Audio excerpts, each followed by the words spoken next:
Yaşad Fondunun və Asan Könüllüləri Təşkilatının birgə təşkilatçılığı ilə həyata keçirilən 5-ci Yaşad düşərgəsinin sonuncu həftəsi başa çatıb. 14 yaşlı 37 şəhid övladının iştirak etdiyi həftə zəngin və maarifləndirici proqramlarla yadda qalıb. Düşərgədə hər gün səhər proqramı sağlam həyat tərzini təşviq edən fiziki məşqlərlə başlayıb.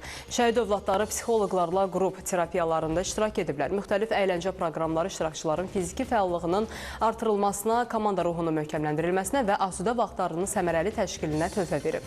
Bununla yanaşı Daya Xeyriyyə Cəmiyyəti tərəfindən ağız və diş sağlamlığının qorunmasına həsr olunmuş maarifləndirici təlim təşkil olunub. Uşaqlar düşərgə müddətində Gənclər və İdman Nazirliyinin təşkilatçılığı ilə sağlam həyat çərçivəsində səyyar idman avtomobili ətrafında yerləşən idman qurğularında idman normativlərini yerinə yetiriblər.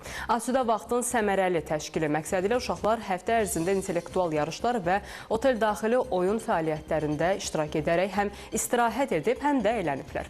Həftə çərçivəsində düşərgə iştirakçısı şəhidimizin yadigarı Rövşən Hüseynovun doğum günü də qeyd edilib. Bununla da 5-ci Yaşad düşərgəsi yekunlaşıb. Layihə çərçivəsində ümumilikdə 400-ə yaxın şəhid övladı iştirak edib.